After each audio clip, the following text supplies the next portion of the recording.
Alhamdulillah pada pagi ini kita dapat berkumpul bersama-sama walaupun kita berbeza negara tapi dengan Islam menyatukan kita. Yang pertamanya kami mewakili NGO MCG sangat berbangga dan juga berterima kasih dekat warga Dalaun kerana menyambut baik kedatangan kami ke sini.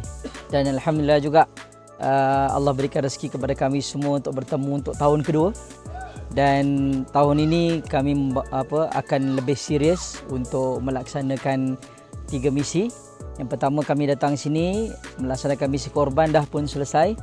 Yang kedua kita adakan untuk kebajikan asnaf. Kita akan berikan beras, juga pakaian dan juga pakaian terpakaian. Dan yang ketiga kita akan ada meeting untuk projek masjid yang akan diuruskan nanti insya-Allah. Dan saya juga mewakili NGO MCG menyampaikan salam daripada semua penyumbang-penyumbang MCG kepada warga Dalaun, dan insya-Allah akan datang kita usahakan lagi supaya lebih ramai dapat manfaat, dan mudah-mudahan Allah izin terbinanya pusat masjid yang akan memberikan manfaat kepada masyarakat sekitar.